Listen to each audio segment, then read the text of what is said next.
No puedo hacer una introducción normal para esta review, para esta locura de capítulo que Oda de repente se ha sacado de la manga, porque desde esos dos capítulos tan locos que tuvimos en su día en el arco del Reverie, que One Piece no me hacía sentir de esta manera, y eso que normalmente, como sabréis aquellos que veis mis reviews semanalmente, a mí la mayoría de los capítulos de One Piece me gustan y de hecho varios de ellos me llegan a encantar, pero la sensación que he vivido tras leer el capítulo de hoy es una que muy pocas veces he sentido leyendo One Piece e incluso que muy pocas veces he vivido consumiendo cualquier otro tipo de entretenimiento, que media hora después de haber acabado de leer el 954 e incluso más tiempo estuviese temblando de la emoción que sentía por lo que había leído hace escasos minutos es algo que, como digo, muy pero que muy pocas veces he vivido. Evidentemente es el capítulo que más me ha gustado de lo que llevamos de Arco de Wano y por lo tanto también uno de los que más me han gustado de los 954 capítulos publicados hasta ahora de este manga. Y ya no solo por lo interesante que ha sido a través de todos sus frentes abiertos, sino sobre todo por lo increíble que han sido cada uno de ellos y de diferentes maneras, como explicaré a lo largo de esta review. Pero si hay algo que sobre todo ha hecho que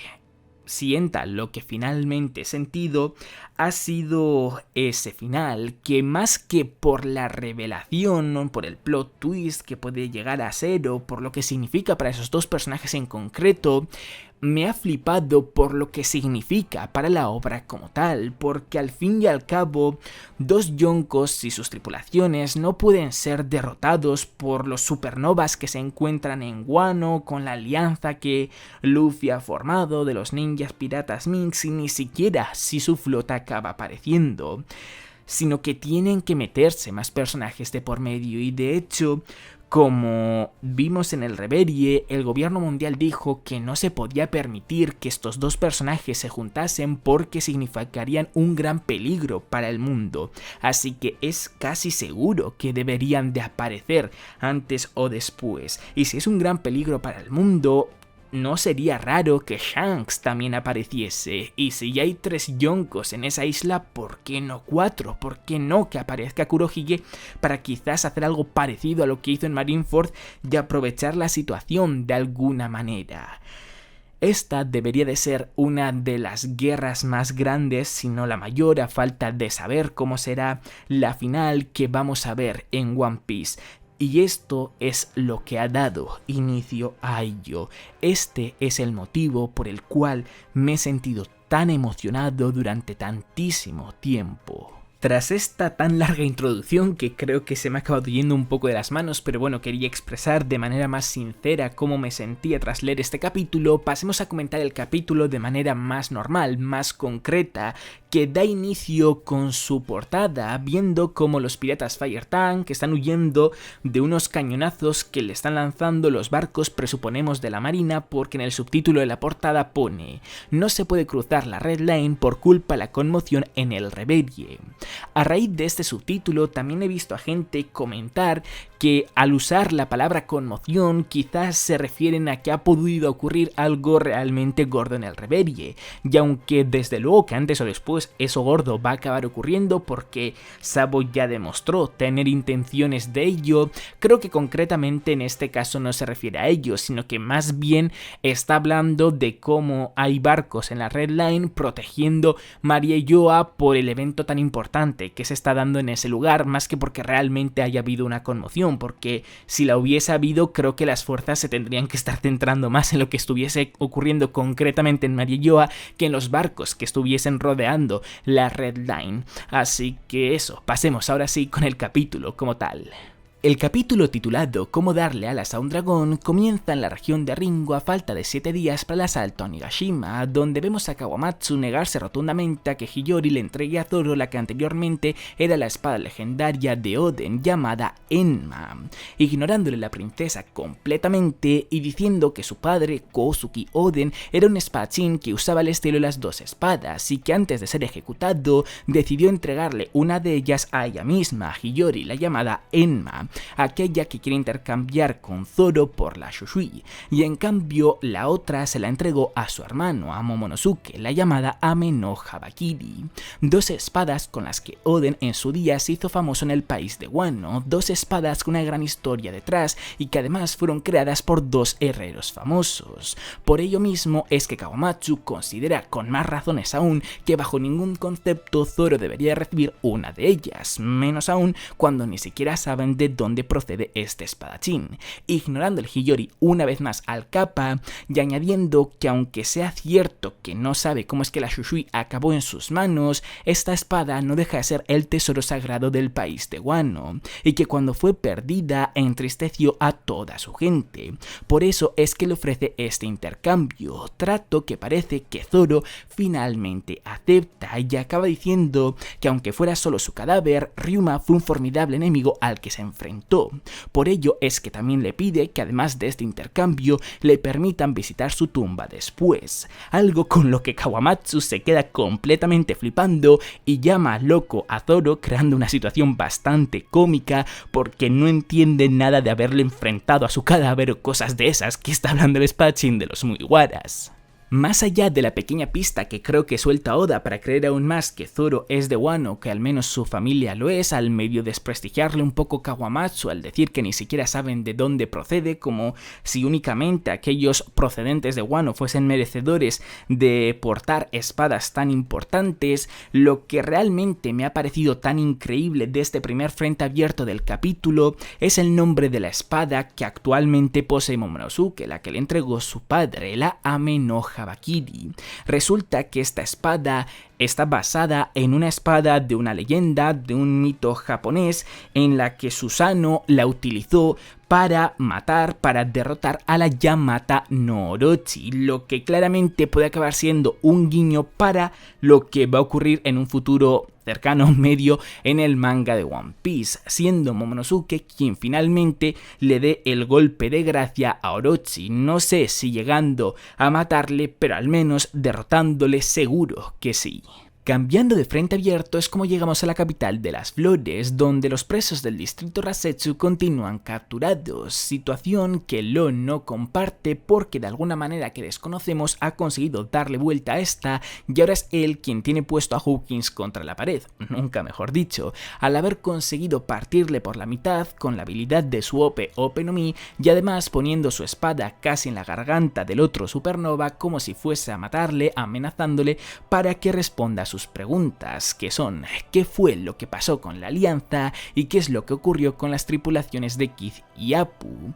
Respondiéndole Hawkins muy rápidamente diciéndole que les tendieron una trampa, que resulta que Apu antes de aliarse con ellos ya se había aliado con Kaido. Por ello es que el Yonko sabía en qué isla tenía que caer con el objetivo de recluir a todos estos supernovas, aunque Apu ya se había unido a él, a su banda pirata, porque al fin y al cabo él siempre quiere tener los guerreros más fuertes para poder tener el ejército más fuerte. Y como Hawkins vio que sus posibilidades de victoria en aquella situación eran del 0%, que no podía escapar bajo ninguna situación y que en cambio las de sobrevivir bajo sus órdenes eran de un 40%, pues entonces evidentemente no tuvo elección. Esta parte del capítulo está bastante bien porque finalmente se nos revela la razón por la cual Hawkins se unió a los piratas bestias, aunque creo que es la que todos nos imaginábamos, que echó las cartas en el momento en el que se encontraba frente a Kaido y vio que era bastante más posible sobrevivir subordinados a él antes que enfrentándole,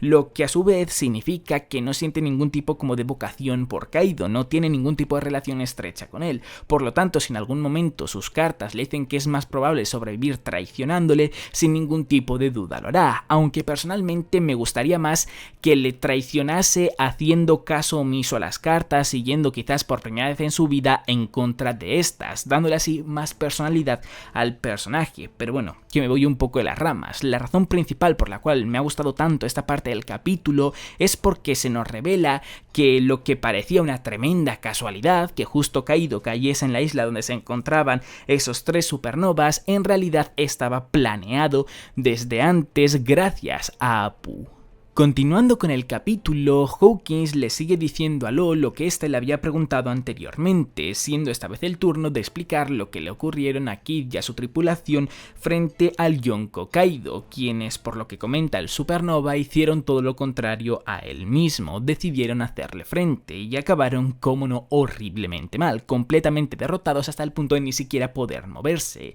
Pero como Kaido, cada vez que un personaje fuerte de este estilo decide hacerle frente, ve en él la oportunidad de doblegar su voluntad y convertirle en un nuevo miembro, decidió no matarle sino ingresarle en la prisión de Udon, mientras que a sus compañeros, a su tripulación, les dijeron que para salvarle, para evitar que matasen a su capitán, lo que tenían que hacer era cumplir sus órdenes, y así es como se volvieron en los perros de Orochi. Para ir acabando con este frente abierto, tras una pequeña provocación por parte de Hawkins hacia Law, este último decide cortar al primero. Lo que no sabemos muy bien es si con su Ope no Mi o con su espada de verdad, pero como Oda lo que nos muestra es una viñeta completamente negro, lo más probable es que sea mediante la Ope no Mi, porque normalmente cuando mata a un personaje lo hace de manera bastante explícita, lo deja bastante claro, y como este no es el caso, lo más probable es que Hawkins continúe vivo. Para a continuación ver cómo Law sale de la celda y se encuentra con un personaje del cual nosotros únicamente vemos su silueta,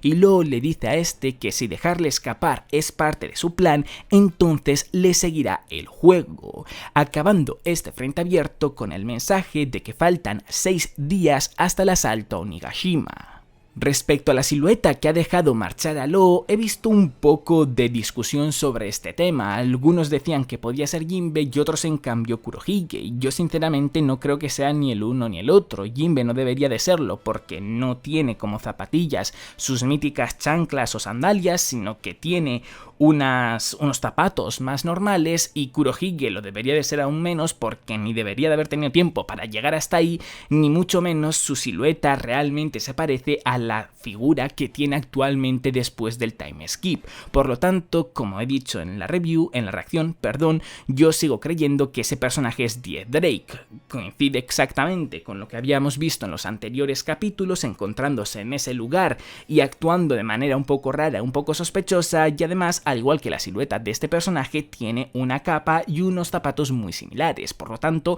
casi al 100% seguro que es él. Cambiando de frente una vez más, aunque esta vez de manera muy pero que muy breve, es como llegamos a Udon, a la mina de prisioneros, donde vemos como el viejo Hio continúa entrenando a Luffy en principio en el nuevo nivel del haki de armadura, haciéndole golpear varios puñetazos a una especie de pared enorme de acero, comentando unos presos que se encuentran por allí que el acero parece gelatina, para finalmente ver cómo Luffy pone una cara muy de rabia, digamos, muy seria, como si se estuviese tomando este entrenamiento muy pero que muy en serio, para acabar este frente abierto con el mensaje de que faltan 5 días hasta el asalto a Onigashima. Lo interesante de esta parte del capítulo es algo que me habéis comentado varios suscriptores, y es que creéis que cuando los presos dicen que el acero parece gelatina es una pequeña referencia a que Luffy está aprendiendo a usar el despertar de su Gomu Gomu no Mi, pero sinceramente yo no creo que este sea el caso, sino que más bien simplemente es una metáfora para hacernos ver que definitivamente Luffy está mejorando en este nuevo nivel del haki de armadura y lo está potenciando hasta el punto de que puede destruir el acero, y como normalmente los cuerpos de los yonkos, al menos el de Big Mom y probablemente el de Kaido también, lo comparan como con el acero, pues esta metáfora es como que tiene más sentido, que al decir que parece gelatina es para darnos a entender que realmente podría hacer daño ya a estas alturas en el cuerpo de Kaido. Volviendo a cambiar de frente abierto es como llegamos a la región de Kuri, concretamente al pueblo Amigasa, donde vemos como Nami le hace entrega a Kinemon del símbolo actualizado por parte de Yasuye, símbolo que os recuerdo que Kinemon en su día dibujó con el objetivo de reclutar a gran parte de los habitantes de Wano que estuviesen a favor de los Kozuki y en contra de los piratas bestias y del Shogun Orochi, mostrando en este símbolo lo que había planeado para derrocarles, símbolo que desgraciadamente más tarde fue filtrado en la capital de las flores y que Yasuye, por fortuna, antes de fallecer, antes de que fuese asesinado por Orochi, cambió para que todo el plan no se perdiese, no se echase por la borda, añadiendo dos pequeñas líneas sobre el estómago de la víbora que previamente Kinemon había dibujado, un cambio que rápidamente Kinemon fue capaz de entender, de interpretar y que sin dudarlo comenzó a comunicárselo a todos los aliados que ya había formado y que estaban repartidos alrededor de todo el país, como aquellos que se encontraban reparando los barcos en el puerto Itachi, o preparando las armas en Udon, o recolectando las espadas en Ringo, etc. Cambio que Nami le pregunta a Kinemon qué significa porque evidentemente ella como no habitante de Wano no tiene ni idea, comenzando aquí a Kinemon a explicarle a navegante los Mugiwaras que el país de Wano tiene diferentes puertos, pero que todos ellos comparten una cosa y es que tienen nombres de animales, siendo uno de ellos el puerto Habu, el puerto Víbora y otro por ejemplo el puerto Tokage, el puerto Lagarto, siendo el puerto Habu el puerto Víbora donde originalmente Kinemon tenía intención de que todos los aliados se reuniesen para atacar Onigashima, de ahí que dibujase una víbora en su símbolo, pero que Yasuye al haber dibujado esas dos líneas en el cuerpo de la víbora pasó a convertirse en un lagarto, de ahí que el nuevo lugar donde se reunirán todos los aliados con el objetivo de atacar la isla Onigashima y por lo tanto acabar con los piratas bestias y con el Shogun Orochi y sus subordinados pasa a ser el puerto Tokage que se encuentra ubicado en la región de Udon.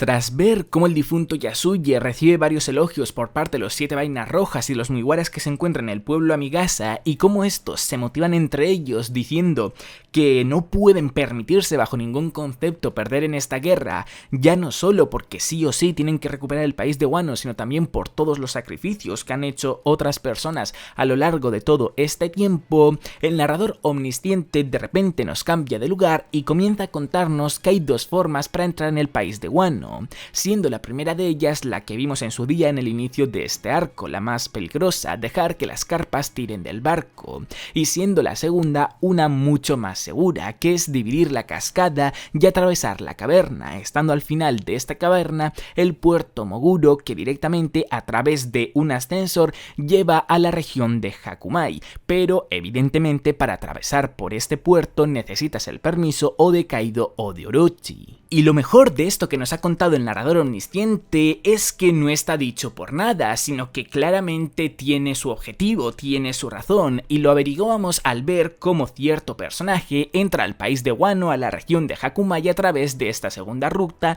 y rápidamente contacta mediante Denden Mushi con el Yonko Kaido para informarle de que ha llegado al país y que tiene intención de estar en él durante el Festival del Fuego para pasárselo en grande, siendo este personaje Scratchman Apu, pero lo mejor no es que aparezca él o que venga acompañado con su banda pirata, sino que además junto a él se encuentran unos personajes llamados los Numbers de Onigashima, que según King vuelven de algún lugar y según Queen tienen un muy mal beber, y según lo que podemos ver por sus siluetas parecen unos demonios gigantes muy pero que muy fuertes. Vale, ¿quiénes son estos Numbers de Onigashima? Pues a no ser que Oda nos trole muy fuertemente, que sinceramente no creo que este sea el caso, me parece bastante claro que son personajes pertenecientes a la misma raza de Oars, a los gigantes ancestrales, porque al fin y al cabo son gigantes mucho más altos que los gigantes normales y tienen esa apariencia un poco demoníaca. Y si a esto le juntas lo que Oda dejó caer en una de las Vibra Cards, que fue Oars, quien creó el país de Wano, la isla de Wano, y por lo tanto es muy posible que él originalmente sea de Onigashima y que estos Numbers son de Onigashima, pues ¿qué queréis que os diga? Blanco y en botella leche. Gracias a esto también diría que se semiconfirma cuál es una de las razas a las que pertenece Kaido, aunque creo que es algo que la mayoría de nosotros teníamos bastante claro, que es la de los gigantes ancestrales, la de la raza de Oars, pero como hasta ahora tan solo teníamos el caso de Oars y Oars Jr., aunque sí se pareciesen bastante en algunos rasgos, eran muy pocos personajes como para confirmar casi del todo que pertenecían a la misma raza, pero tras ver a los Numbers de Onigashima, ver cómo ellos tienen unos cuernos exactamente iguales a los de Kaido e incluso utilizan el mismo arma, ese bastón con pinchos, hace muy pero que muy probable que una de las razas a las que pertenece Kaido sea la de los gigantes ancestrales. Va a ser muy interesante ver qué tipo de relación tienen los Numbers de Onigashima con Kaido, porque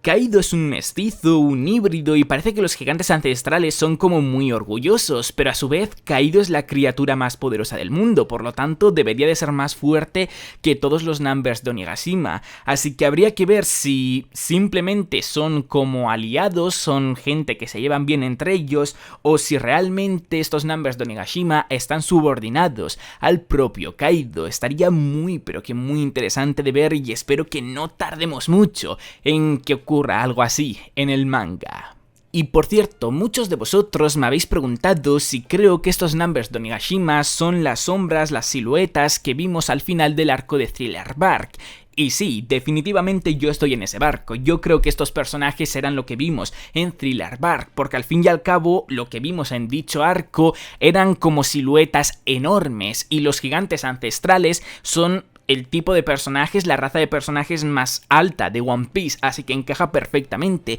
y más aún con lo que ha dicho King en este mismo capítulo, que parece que volvieron los Numbers, es decir, que habían estado en algún lugar que no era Onigashima, que habían estado navegando por los mares de One Piece, así que yo creo que sí, que es muy, pero que muy posible que esas sombras que vimos en su día en Thriller Bark sean estos Numbers de Onigashima, y sinceramente espero que Oda nos lo confirme en algún momento, porque sería impresionante haber visto a estos personajes desde hace tantísimo tiempo atrás, sería jodidamente increíble, y más aún cuando justo nos lo mostrase en el arco en el que vimos a Oars por primera vez, a un gigante ancestral por primera vez. Hubiese sido un guiño muy, pero que muy bueno. Volviendo con el capítulo, es como llegamos al final de este, donde Oda, por si no hubiese sido suficientemente épico todo lo que nos había mostrado en las anteriores páginas, ya decide poner todo en el asador y primero nos muestra cómo Big Mom y Kaido por alguna razón han dejado de pelear y de hecho parece que se llevan genial, estando ambos deseando que llegue el Festival de Fuego para celebrar el mejor de los banquetes,